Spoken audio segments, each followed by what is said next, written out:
Bueno, buenas tardes hermanos, hermanas.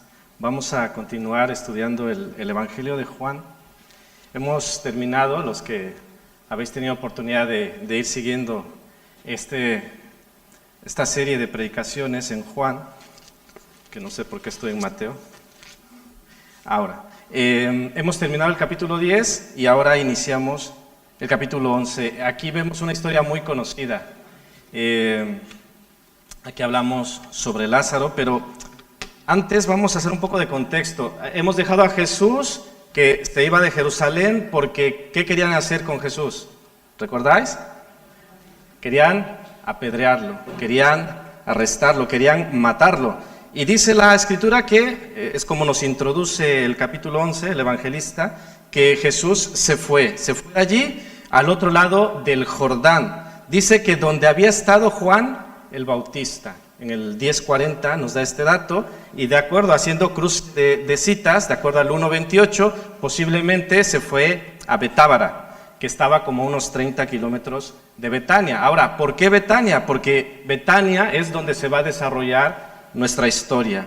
Y Juan se encarga de que no nos confundamos de qué Betania, por eso da datos adicionales.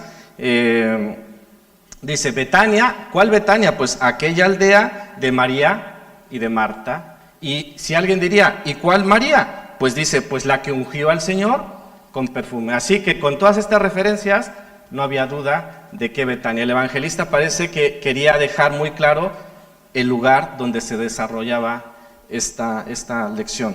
Y bueno, ya adentrándonos en el contenido, vamos a ver. Hemos dejado el capítulo 10 donde hemos hablado del buen pastor y hoy quiero que estudiemos como ovejas de este buen pastor qué hemos de hacer ante las problemáticas de la vida. Como ovejas del buen pastor, ¿qué vamos a hacer ante situaciones que, como decía un poco Ana, pues están allí, que son duras, pero tenemos un buen pastor y somos sus ovejas, oímos su voz y le seguimos. Bueno, tenemos ahí los 3 puntos: esperamos, confiamos, creemos y le glorificamos, que es la parte más importante. Bueno, vamos al primer punto. Cuando hablamos de esperar, no nos referimos, o no quiero decir, a una espera pasiva. Bueno, hay que esperar en el Señor, me voy al sofá y me echo a dormir. No estamos hablando de eso. Y el texto nos lo deja ver, ya que había una situación que como ya se ha leído, que estaba entonces enfermo uno llamado Lázaro. Por la preocupación de sus hermanas y evidentemente porque después él murió, pues nos damos cuenta que la enfermedad era grave, era de muerte, porque murió. Así que estas hermanas dicen, ¿qué hacemos? Conocían a Jesús y dentro de esta espera en el Señor le buscaron al Señor. Versículo 3 dice, enviaron pues las hermanas para decir a Jesús, Señor, he aquí el que amas está enfermo. Es decir, ellas hacen lo correcto. Su hermano está enfermo y ellas acuden a Jesús, buscar a Jesús. Importantísimo. Tenemos una situación, en este caso había una enfermedad, y ellos buscan, bueno, en este caso ellas buscan al Señor. Es una lección para nosotros porque a veces nos sucede cualquier situación y empezamos a mirar cómo lo resolvemos, pero nosotros, con nuestros contactos, con nuestras posibilidades, con diferentes formas que a veces el instinto nos surge. Yo muchas veces me he dado cuenta que sucede algo inesperado y mi reacción es, voy a llamar aquí, voy a hacer aquí, voy a ir al otro, voy rápido a la oficina. Y hasta después caigo que ni siquiera he orado. ¿Me explico? Entonces es como ese instinto de yo resuelvo. Pero antes de eso, evidentemente, tenemos que accionar, tenemos que hacer cosas, pero es muy importante, primero que nada, buscar al Señor, cosa que hicieron estas mujeres. En ocasiones, el Señor, como maestro, también se encarga de que a veces tengamos que chocar contra la pared, en esa búsqueda de nuestras soluciones, ¿no? Yo lo resuelvo. A lo mejor durante nuestra vida no nos ha ido tan mal y hemos ido resolviendo las cosas. Y puede llegar el momento en que digamos, mira, hay gente que llega a creer que no necesita al Señor, porque dice, mira, estoy mejor que tú.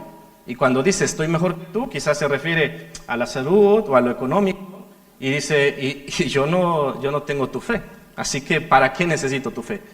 Hemos hablado de ceguera espiritual y pues qué mejor ejemplo de estas personas que no lo alcanzan a ver. Pero el Señor llega un momento en que nos empezamos a chocar contra la pared. Y esto es el amor del Señor. Es una forma de que Él nos hace ver que nosotros no llegamos. Que hay veces que ya no nos alcanza. Antes podía resolverlo, lo que hemos visto con los discípulos, ¿recordáis?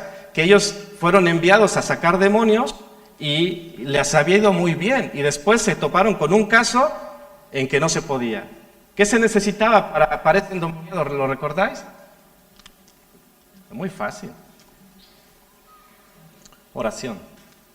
Oración, lo que dijo el Señor. Esta clase de demonios, este género solo sale con oración. Y algunas versiones dicen con oración y ayuno. Entonces, allí nos lleva el Señor en su amor.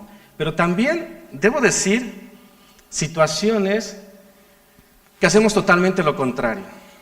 Porque tenemos un problema, la vida nos abruma, y lejos de buscar a Jesús, lo digo en serio y lo digo muy a mi pesar, a veces se reacciona con voy a hacer una pausa de Dios, voy a retirarme un poco y cuando la cosa mejore, entonces vengo. Esto es así. Yo lo he escuchado.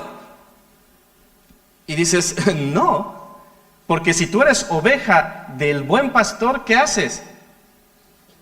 ¿Le sigues? No le dejas. No puede. De hecho, el Señor no te deja si eres oveja. Si tú ves que te alejas del Señor y no te pasa nada, a lo mejor no eres oveja. Y eso, evidentemente, a mí me daría temor. Así que ellas hicieron lo correcto y es un ejemplo para nosotros de que ante la situación había enfermedad, hubo muerte, había peligro. ¿Qué hacer? Pues buscar al Señor como número uno. Y de aquí se desprende una segunda situación que creo es muy lógica. En ese tiempo no existía la geolocalización, no existía el WhatsApp, no te envió mi ubicación, ¿no? Si estas mujeres enviaron un mensajero a Jesús, ¿a dónde lo enviaban?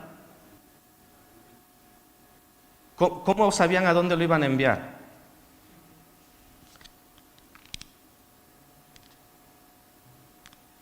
Hay que enviar no era enviar un mensaje, no era hacer una llamada, había que enviar un mensajero. Y el mensajero dice, vale, ya me diste el mensaje, ¿a dónde lo llevo? ¿A dónde lo llevaba?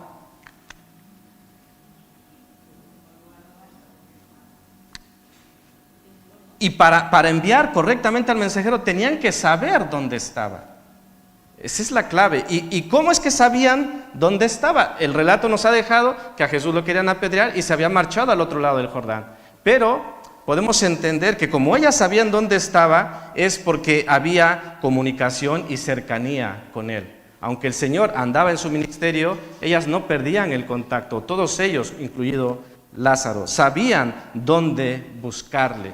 Le buscaban, pero había que saber dónde buscarle. Muchas veces, igual, otra vez, ante las situaciones de la vida, muchas veces la gente ¿dónde busca la solución? ¿Dónde busca el consejo? Se busca, pues, en los psicólogos, se busca en líderes de opinión, en los influencers, en la televisión, en los vecinos. Y yo no estoy diciendo que no pueda venir un buen consejo, yo no estoy desacreditando estos medios. Lo que estoy mencionando que ¿cuál debe ser el número uno? Dios, buscar al Señor. Hemos estado estudiando por la mañana de volver a la fuente. ¿Por qué es importante volver a la fuente? Porque esta sociedad posmoderna nos está redefiniendo todas las cosas, lo hemos hablado antes. Se está redefiniendo lo que es el matrimonio, se está redefiniendo lo que es el amor, se está redefiniendo lo que es Dios, y se está redefiniendo lo que es el género, se está redefiniendo todo. ¿De dónde podemos tener confianza que es una fuente fidedigna, con autoridad? ¿Cuál es? Porque claro, tú puedes pensar una cosa, yo puedo pensar otra, y ahora todos tenemos derecho a pensar lo que queremos. Claro, pero si tú piensas una cosa y yo pienso otra, ¿qué es lo correcto?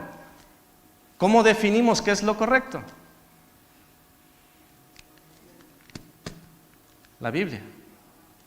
La Biblia es autoridad, es la verdad de Dios, y allí es donde decimos, y tú te sometes a esto y yo me someto a esto, y así estamos en un acuerdo, porque tú y yo nos sometemos al Señor, a su palabra. Y es importante, si yo ya sé que debo buscar al Señor, es importante que esté cerca, que esté comunicado con Él. Y esta aplicación, ¿a qué nos lleva? A estar en contacto, en continuidad con la palabra.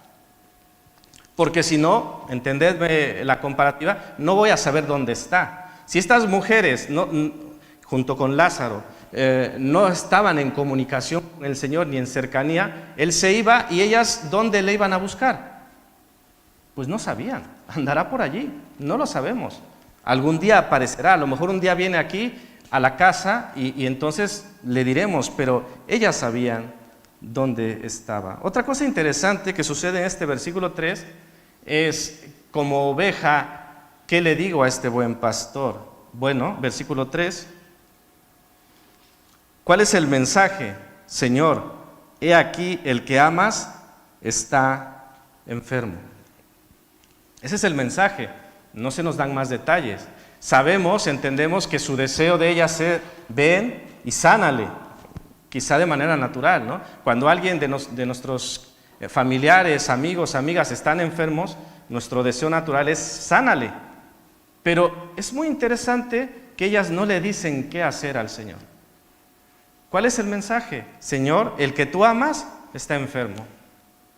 En ningún momento es, oye, ven pronto, apresúrate, o queremos que le sanes, hazlo pronto, hazlo ya. Simplemente ellas resaltan el gran amor que Jesús tenía por Lázaro. Entendían que si le amas, tú sabrás qué hacer. Y eso es muy interesante, que nosotros como ovejas del Señor entendamos que nuestro buen pastor, Él sabe qué hacer. Pues esto es serio, porque claro, en la teoría nosotros diremos, sí, claro, él sabe lo que hace, Él sabe cómo lo hace, pero luego en la práctica no lo aceptamos de esa forma. Cuando nosotros, en ese instinto que podemos tener de decir, Señor, está pasando esta situación, deberías hacer esto, ¿me entendéis? A lo mejor nuestra intención debe ser muy buena. Señor, está pasando esto, trae gente a la iglesia, o Señor, está pasando aquello. No sé quién de broma decía, Señor, haz que mi mujer calle, algo así, decía.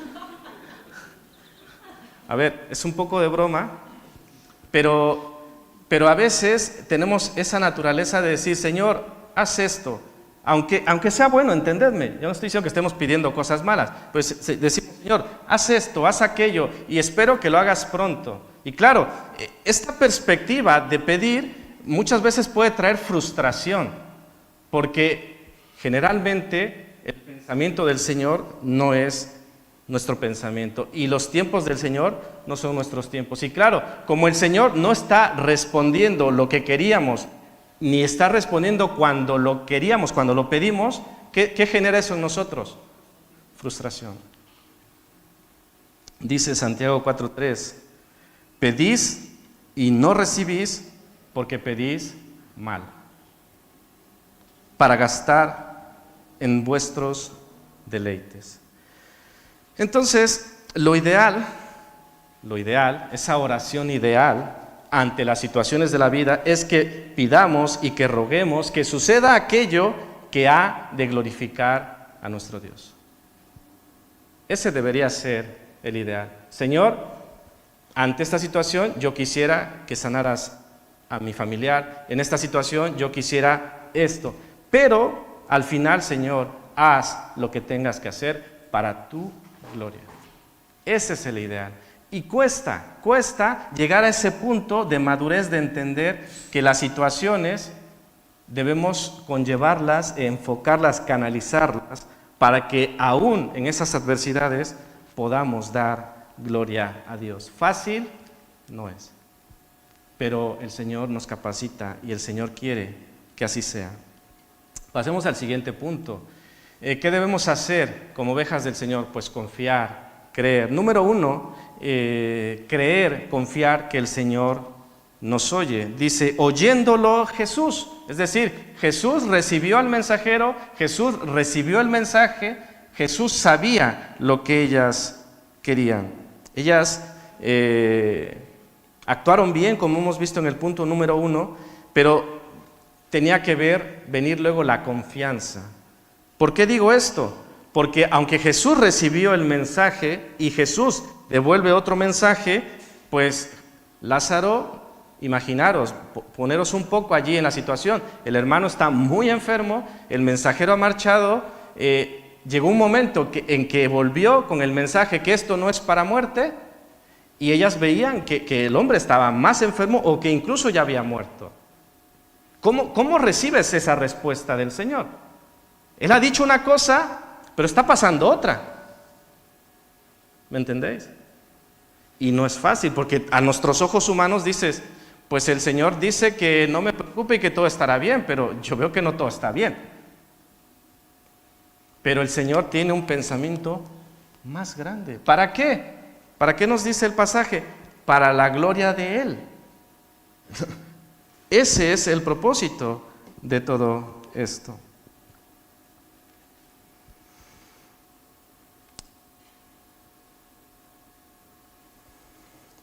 Bueno, llega el punto que Lázaro muere y la cosa evidentemente se pone muy difícil.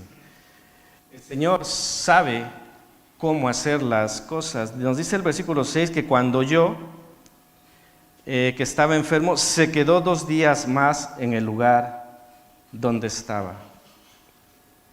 ¿Esto a qué os suena? Suena un poco contradictorio, ¿no? El que amas está muy enfermo. Lo natural, la reacción humana natural es apresúrate y ven. Pero él dice que se queda 2 días más allí. ¿Cómo es posible esto? ¿Por qué hizo esto Jesús?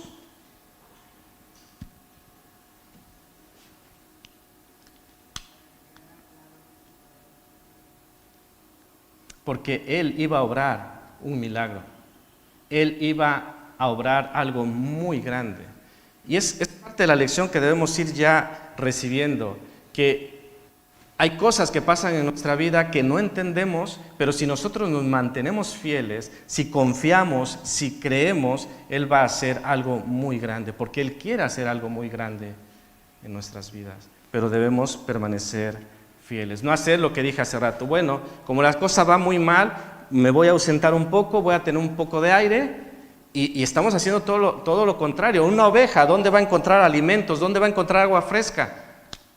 Con el buen pastor, no lejos del buen pastor, sino que el lobo nos engaña y que nos alejemos del rebaño, y ya que estemos allí buscando nuestro aire, ¿qué hace el lobo? Arrebata, dice el texto bíblico. Es lo que quiere. Aléjate, mira, date una pausa, descansa un poco, luego ya irás.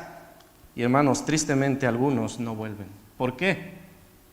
Porque la palabra se cumplió, porque fue arrebatado, fue arrebatada. Así que toca confiar, toca creer. Os leo lo que dice Isaías 55, 8 y 9. Dice, porque mis pensamientos no son vuestros pensamientos, ni vuestros caminos son mis caminos, dijo el Señor.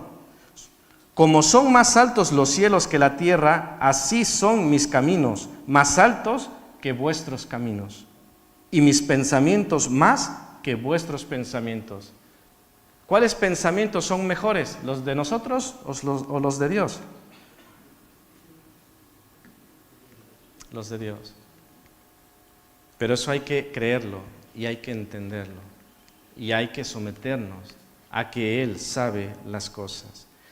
No solo sabe cómo hacer las cosas, sino sabe cuándo hacer las cosas. Y aquí os comento algo que me parece muy interesante. ¿Recordáis aquel pasaje en Juan 4, donde Jesús sana al hijo de un oficial del rey? Ya se nos olvidó, pero a ver si dando un poco de pistas. Jesús llega a aquel pueblo, llega este oficial del rey, le dice: apresúrate, mi hijo está muy mal y necesito que vengas. ¿Y qué le dice Jesús?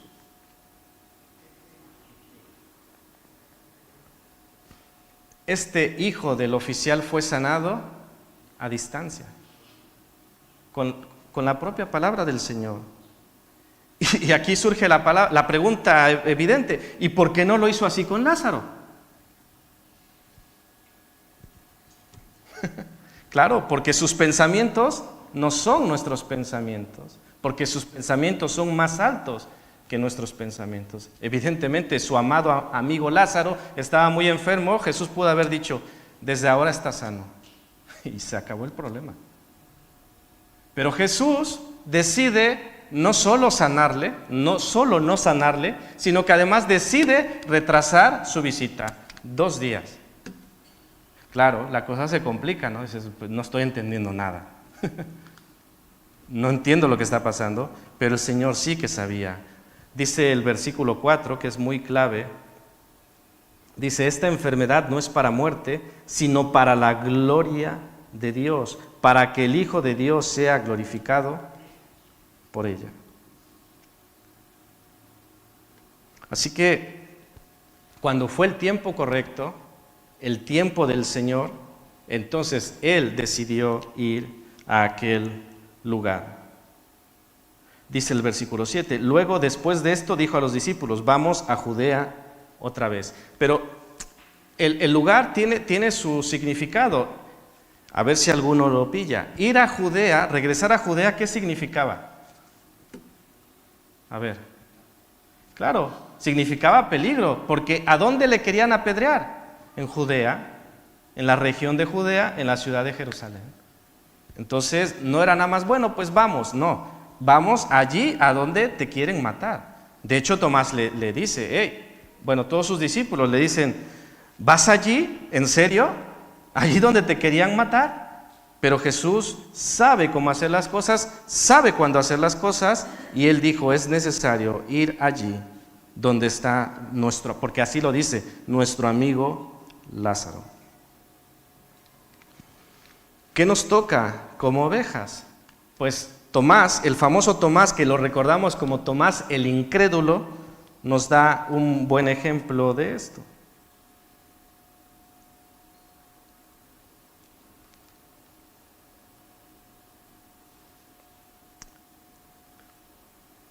Bueno, dijo entonces Tomás, versículo 16, llamado Dídimo o gemelo, a sus condiscípulos: vamos también nosotros para que muramos con él.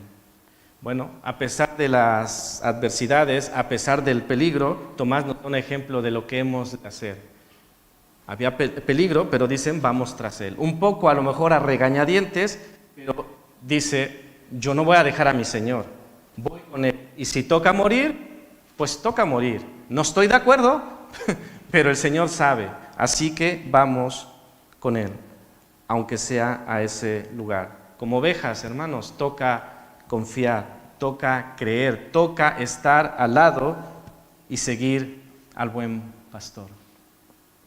Vamos con la tercera parte. Como ovejas, glorificamos. Hemos leído el versículo 4, y esto sucedía para la gloria de Dios. Dios iba a ser glorificado por esto, pero no solo Dios, sino también el Hijo iba a ser glorificado ante esto que iba a suceder. Pero es interesante, ¿cómo o mediante qué iba a ser glorificado Dios y el Hijo?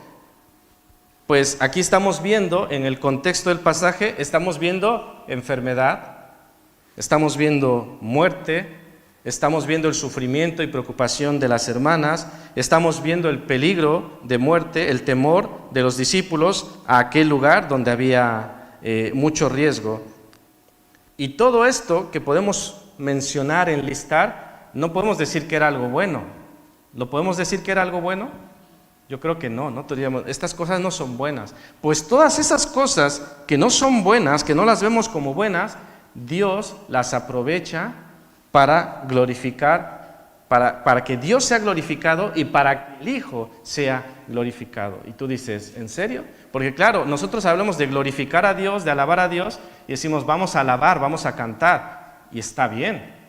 Pero aún en la enfermedad, en la muerte, en la preocupación, en el peligro, la lección nos está diciendo, hey, también allí puedes glorificar a Dios. Y no solo puedes, quizá debes glorificar a Dios en esas situaciones. ¿Cosa sencilla? No.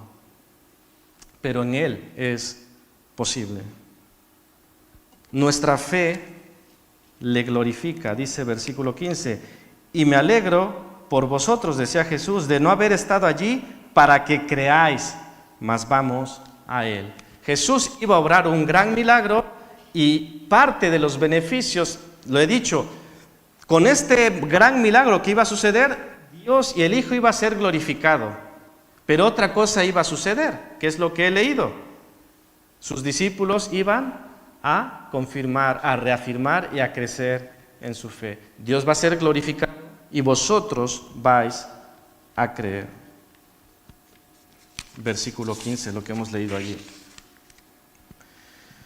Bueno, en otras ocasiones hemos hablado de cómo glorificar a Dios, pero una definición corta, lo leí, dice, glorificar a Dios comienza cuando estamos de acuerdo con todo lo que Él dice o Él hace. ¿Estamos de acuerdo? ¿Cómo Él hace las cosas? ¿Cuándo las hace? ¿Estamos de acuerdo? Hermanos, muchas veces no estamos de acuerdo. A veces nos enojamos con Dios. No estamos de acuerdo. Y humanamente nos parece lógico. No estoy de acuerdo en que mi familiar haya partido. No estoy de acuerdo en que mi familiar esté enfermo. No estoy de acuerdo en la situación en la que estamos viviendo. No estoy de acuerdo. Pero glorificar a Dios es estar de acuerdo con Él en todo lo que Él hace y todo lo que Él dice. Y sobre todas las cosas, lo que Él dice de sí mismo. Y esto nos deja ver que cuando no estamos de acuerdo, por complemento, no le estamos glorificando. ¿Y cuál sería un antónimo, una palabra contraria a glorificar? ¿Cuál sería?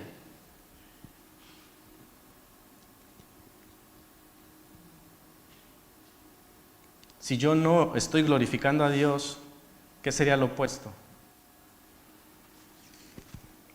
Por lo menos le estoy deshonrando. Y nadie de nosotros queremos eso. Pero cuando no estamos de acuerdo con lo que Él hace, le estamos deshonrando. Si en alguna ocasión no estamos de acuerdo o no hemos estado de acuerdo, todos podemos caer allí, pero que no nos quedemos allí. Hay un efecto de la noticia, de la situación que nos afecta, pero después tenemos que salir de allí. No podemos quedarnos en la queja, no podemos quedarnos en la víctima, no podemos quedarnos en el piso, porque no estamos glorificando a Dios. Y la palabra en Efesios y en otras partes, ¿qué nos dice? ¿Para qué hemos sido creados? Para glorificar a Dios.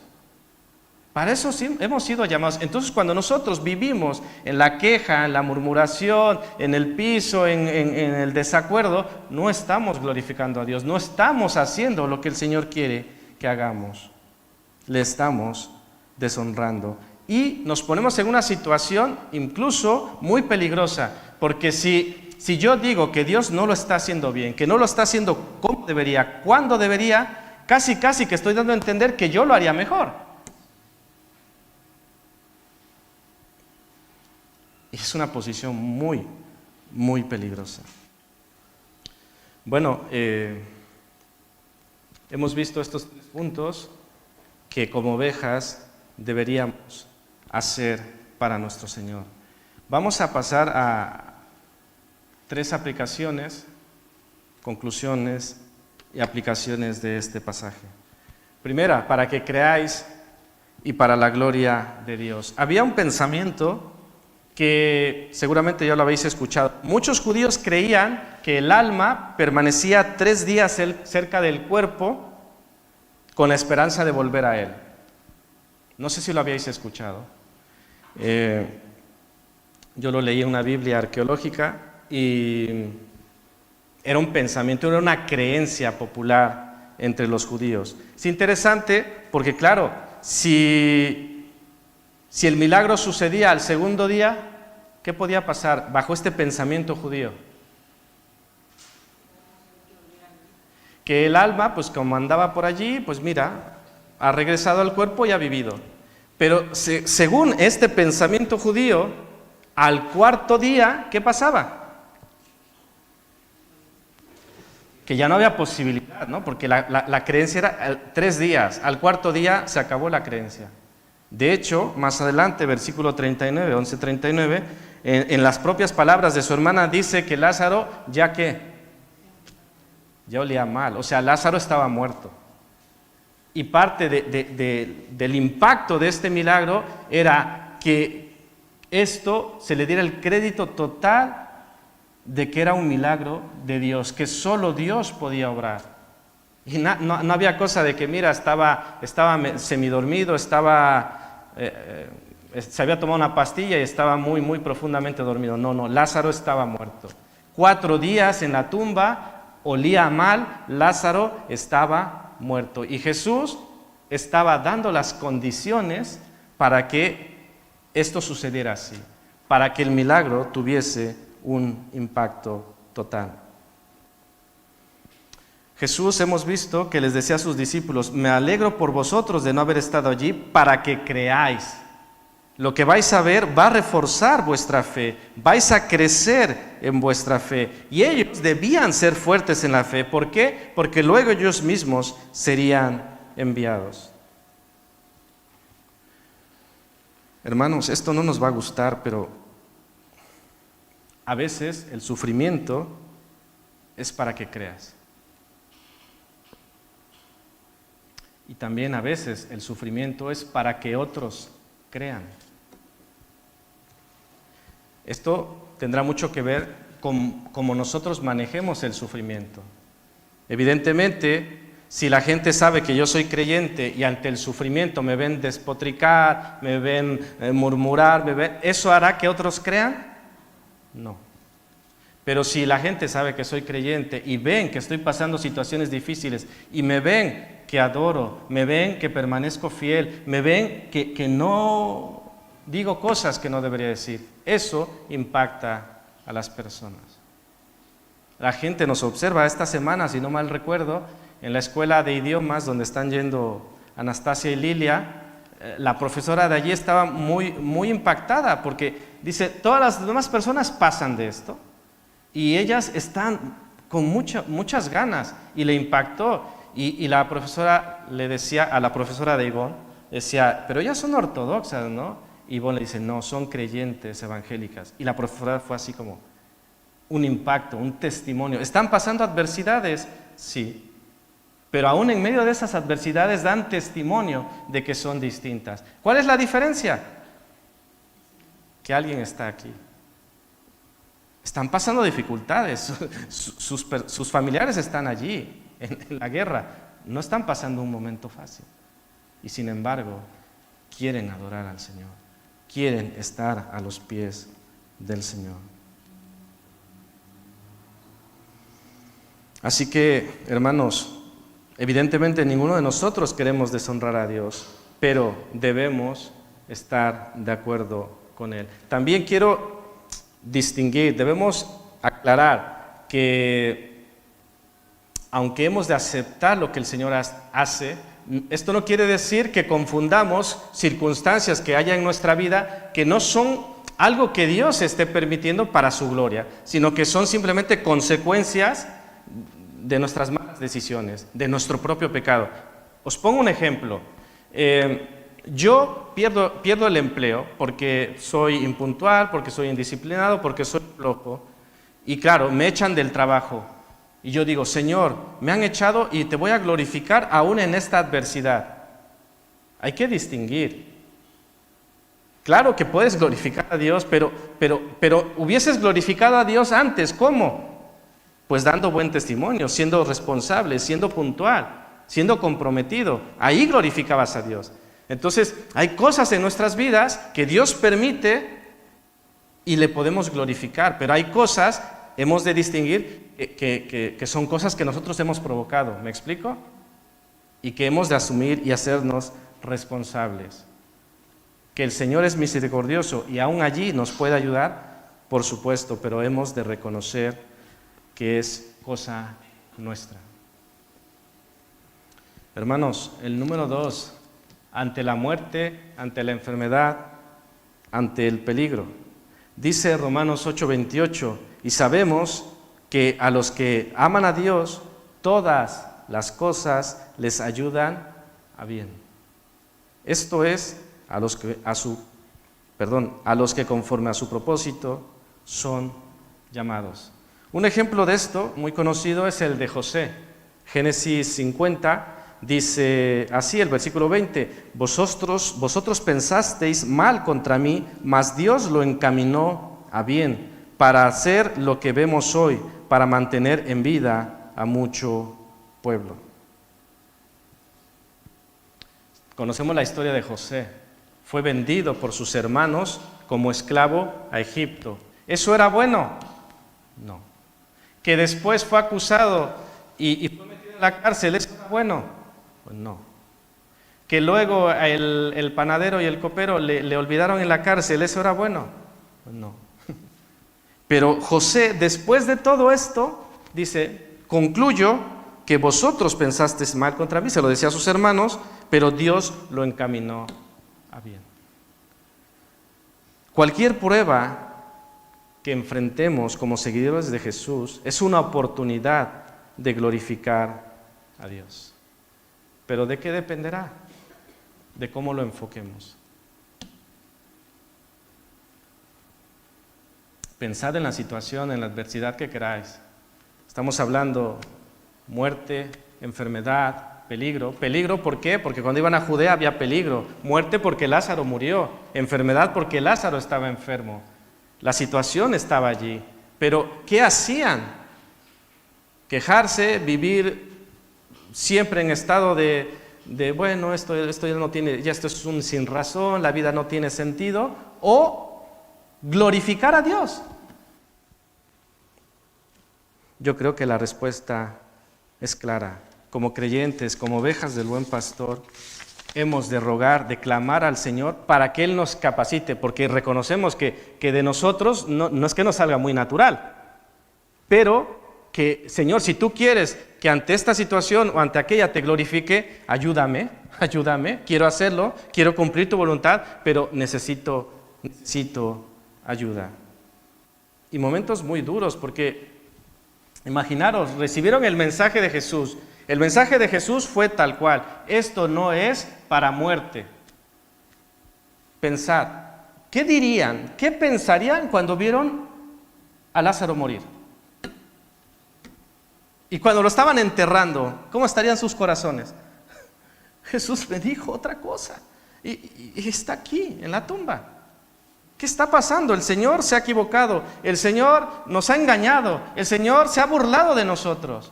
Él dijo que esto no era para muerte y está en la tumba y ya hasta huele mal. ¿Cómo reaccionar ante estas cosas? ¿Murmuramos? ¿Culpamos a Dios? ¿O vemos una oportunidad de glorificarle? Incluso una oportunidad de hacer misión. Hay cosas, adversidades, que nosotros las vemos como algo negativo, pero a veces el Señor son puertas para hablar a otros. Alguna vez os lo dije, y es un ejemplo muy sencillo. No sé si sabéis, cuando yo llegué aquí a España, no hay convenios con los carnets de conducir. Entonces yo tuve que ir a la autoescuela, aunque tenía 20 años de experiencia conduciendo. Tuve que ir a la autoescuela y aprender de cero. Había una rebeldía. No quiero hacer esto. Pero si quería tener el carnet de conducir, tenía que hacerlo. Bueno, pues esto os va a parecer un poco gracioso. El teórico lo pasé a la primera, pero el práctico suspendí la primera. Por exceso de velocidad. Y claro, yo decía, ¿pero por qué? No estoy de acuerdo. Si yo ya no estaba de acuerdo en hacer todo ese proceso, ahora tener que suspender y hacer el segundo examen. Pero ¿sabéis qué me pasó? Que en esa segunda ocasión que fui a hacer el examen práctico, le compartí el Evangelio a un chico. ¿Qué hubiese pasado si yo no hubiese suspendido? No lo hubiese hablado de Cristo. Y fue allí cuando dije, aún esta adversidad, esto algo que no me gustó, el Señor lo ocupa para bien. Y claro, no es fácil, porque yo soy el primero en quejarme. Yo soy el primero en decir, esto no me gusta. Pero que a la luz de este mensaje, clamemos al Señor para que Él nos indique qué quiere hacer, qué milagro quiere hacer, para que Él sea glorificado en nuestras vidas. Hemos de esperar al Señor, hemos de confiar, creer. Hemos dicho que no es una espera pasiva. Hermanos, si no pensamos en glorificarle, hay egoísmo en nosotros, hay orgullo, hay un yo que se está queriendo anteponer a la gloria de nuestro Señor. Y no puede ser, no debe ser en una oveja del Señor. Vamos al último punto. Jesús te ama y te llama amigo. No sé si recordáis en el pasaje que Jesús llama amigo a Lázaro. Y claro, ser llamado amigo de Jesús nos gusta, ¿no? Suena muy bien. Soy el amigo de Jesús. Y Lázaro gozó de este privilegio. Pero a la luz de la palabra dice Juan 15:14, vosotros sois mis amigos, ¿y qué? Si hacéis las cosas que yo os mando. Claro, a veces el premio nos gusta, pero lo que necesitamos hacer para conseguirlo ya no nos gusta, ¿no? ¿Quieres ser amigo de Jesús? Sí, tienes que ser obediente.